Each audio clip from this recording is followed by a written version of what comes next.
Well, hello, boys and girls. This is when I feel like at o'clock. I'm Pearl of Wisdom, and you're listening to my NHL Pearls of Wisdom. Running a little late today. Of course, we did B-Pow picks with Brian and me. Brian being the B, me being the Pow. Pearls of Wisdom, of course. We did 2 games over there. We get a little more in-depth in what we do and how we do it, and so on and so forth like that. I hope you enjoy the fine programming over there.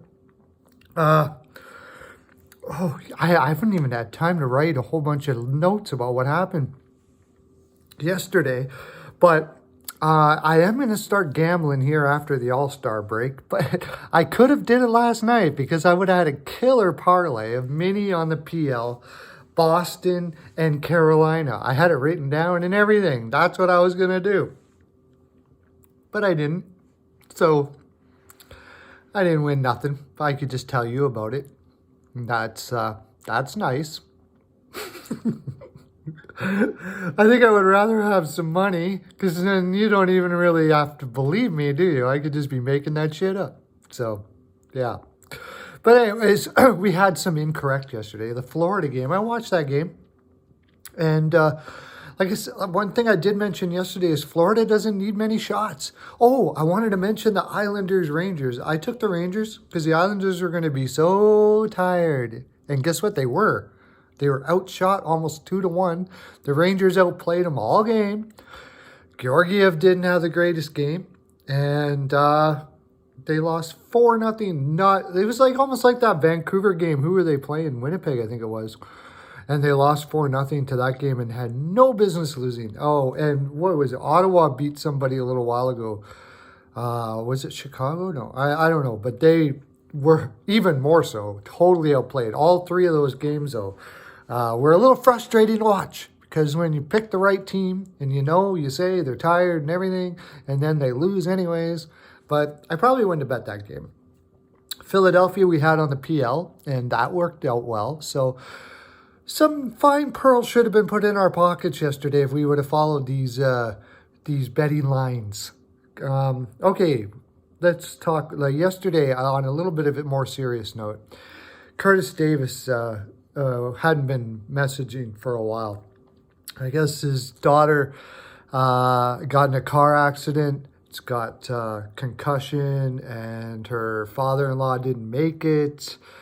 And her step, I don't. You can go look in the comment section. It's a little, it's tragic, and we're sending. I'm going to send serious pearls. These are serious pearls to you, Mr. Davis. There you go. And light energy, love, all those things to you and your family. That's terrible. Oh, what a thing to go through, but I hope everything works out well for your daughter, especially, and you keep us updated and posted on her recovery there, sir. And thanks for coming back and giving fine pearls anyways. Like, wow, good, awesome, man. He did give some fine pearls down there. You might want to check that out as well. I also got a letter from Dora Percinini from Italy. I love that, Florence, Italy. She is a 12-year-old girl, and she wrote me letters about how she was just very happy to get her Pearls of Wisdom necklace, and that she would like some pearls, but also she was disappointed with me because she really likes the All-Star game, and she just can't figure out why I'm not a fan. Well, thank you, Dora, for your letter. And by the way, so I'll send your letters. We go down to the mailroom every day and we get the sack of letters and we pour them on the table and we do the Perlo dance and all that, as everybody knows. We love the letters, so send them. But Dora, it's not everybody's going to like everything, Dora. And I'm really happy that you like it. I am not against people who like the All-Star Game festivities. That's wonderful for you. In fact, I'm going to try to get into the fun myself. And Brian and I are going to do some do some videos on it, so it'll be fun, and I'm going to try to get in the spirit a little bit. Maybe I'm just a bit of a grumpy pants. Maybe that's it. Just kind of grumpy pants. Even though I don't do pants, but yeah. And I was at the seminar for Pants Free Living yesterday. It was fine, and Doug Masta mentioned that said that I'm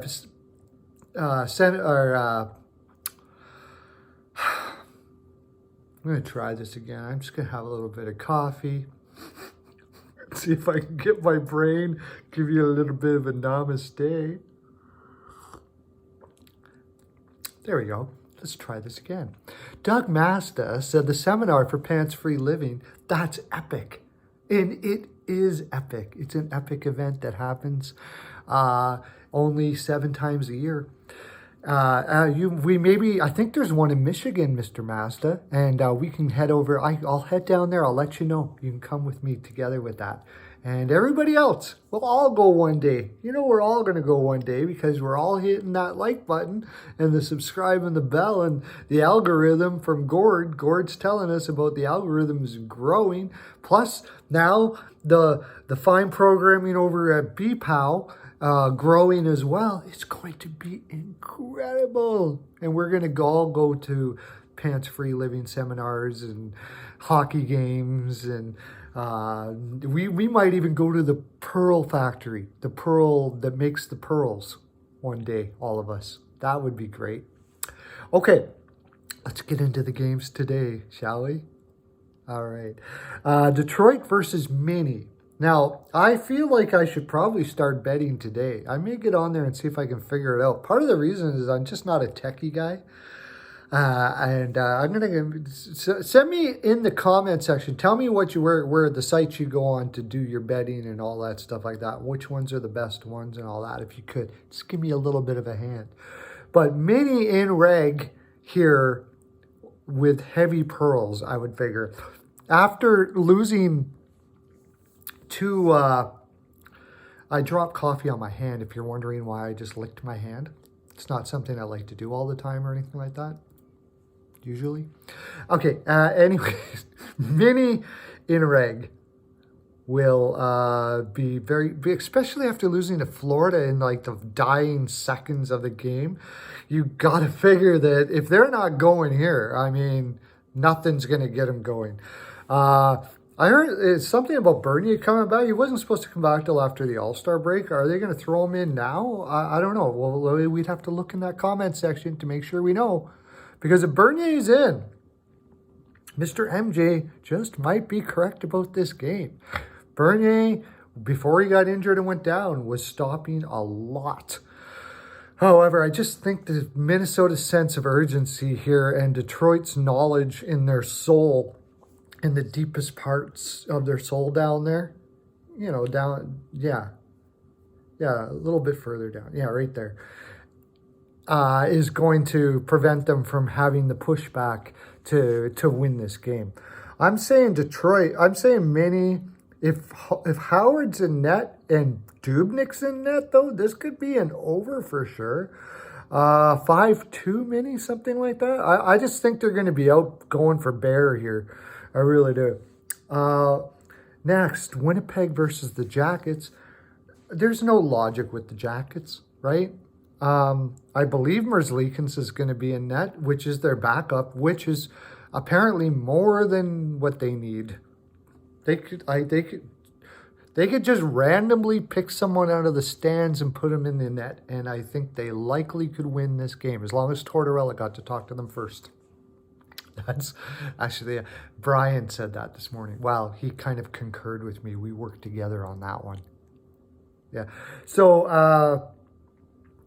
and they got a whole bunch of guys back. Bjornström, Atkinson, who I think they're almost fully uninjured now altogether. And Winnipeg still has that defense. They have Potato. And if you don't know who he is, I don't blame you. I know who he is. And that just is a signal that I have very little of a life. But he actually, and not only that, I know about his career. He played for the Nashville Predators and couldn't beat out guys like Irwin and very old Hamhoose for minutes at all, and he's playing like 15 minutes a night for Winnipeg. They got Kulikov, who's been injured for the last 2 years pretty much. Got booted out of Buffalo. All right? Buffalo. That's right. I said the Buffalo Sabres. Out of there, and now is playing almost 25 minutes a night for Winnipeg. This team is one tired team. They got some good guys like Morrissey. They're playing... is Heinola still getting like 18-year-old kid? Like, their defense is really beat up, is what I'm trying to say. And apparently, Brossoit is in net. Now, this could be the voodoo thing. It has not made sense that the Blue Jackets beat anybody up until now. If there was a team that the Blue Jackets should be beating, it's this one. So maybe we're living in reverse world, where it just... Yeah, so if you want to go on that lean, I suppose, go ahead. But I got to take the Blue Jackets here. I would probably parlay these two to get some juice out of it. Jackets, I would never go Jackets and reg. Yeah, just Jackets ML or something like that. And mini in reg with possibly an over or something of that nature. That's what I would do. So this is the last game before the All-Star break. I'm going to be doing some videos, like I said, with B-Pow with Brian. And I think I'm going to do some trade deadline stuff for myself. So be keeping your eyes and ears open for that. I hope you enjoy your day today and your general... Namaste, connecting with the divines down there in the comment section. Please don't stop that. I live for it. I have no other life. Have a great day and lots of love to ya.